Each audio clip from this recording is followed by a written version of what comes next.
in mind how important it is to share Islam in the current context of Islamophobia.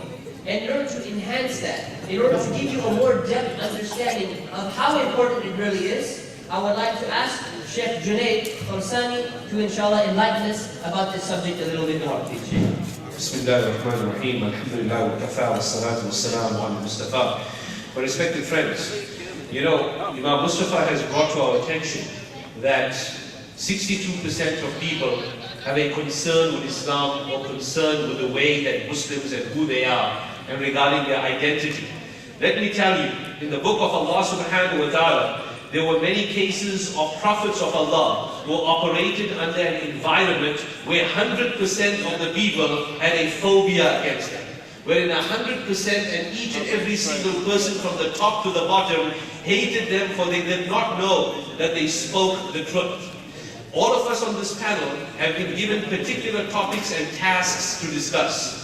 And to bring it to your attention, I have been asked to speak on the value and the importance of da'wah when it comes to the speech and when it comes to the kalam. First of all, Allah subhanahu wa ta'ala says, Ar-Rahman, 'allama al-Qur'an, khalaqa al-insan, and then 'allamahu al-bayan. Amongst the great bounties that Allah subhanahu wa ta'ala reminds mankind is that He taught you how to communicate and He taught you how to speak. In history, there have been those communicators by the thousands and by the, who knows, by the tens of thousands that have used that ability in a negative way. But then there have been those who are rightly guided that use that allamahul bayan, that quality of bayan and speech and communication in the righteous and in the good way. They were the prophets of Allah. They were the callers unto Islam. Every single one of us here, we carry on a legacy. Not just a historical legacy of our parents and grandparents. Not just a cultural legacy of where we come from. But we carry on a spiritual legacy. The spiritual legacy of every man, woman, and community that stood up and spoke the truth. That is the responsibility of a believer. And we will never fail.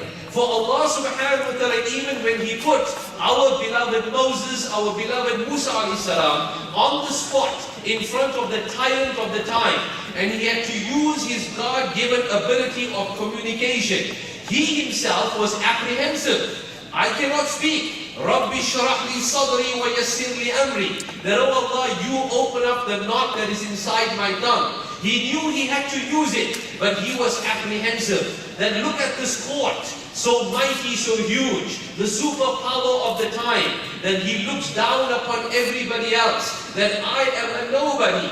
My garments are my bedding for the night. I'm a practical fugitive inside this community. Yet it is Allah subhanahu wa ta'ala that will open up the knot inside that tongue.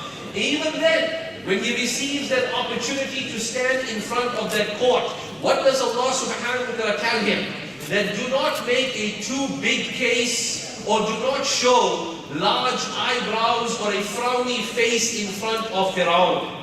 Qula, speak to him qawlan layyina, in kind and soft words. Speak to him in such a way that he will understand. For he's a human being at the end of the day. He may be behaving in a particular way because he does not understand.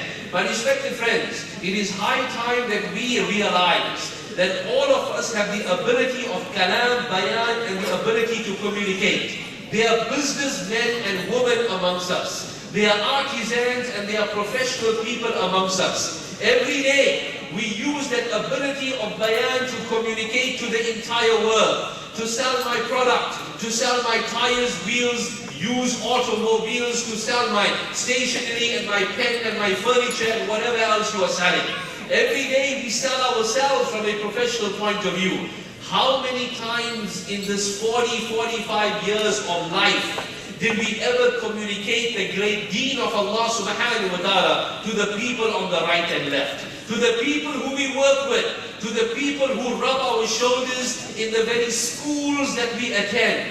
We care for them in other things. We care for their welfare in other aspects. If anything has to go wrong, we will be the first to make sure that a collection is held, that they are taken care of. But what about the akhirah and what about the hereafter? We have to understand that this is a potential and a responsibility which Allah subhanahu wa ta'ala has given us. And this organization, alhamdulillah, bi'idhnillah, of WhyIslam, has given us a vehicle wherein we may utilize to use that talent that Allah subhanahu wa ta'ala has given us, and that the topic of da'wah, with communication, with speech, becomes relevant inside our life, like how everything else has relevance inside our personal life. With this, inshallah, I will hand it over to Imam Mustafa to continue.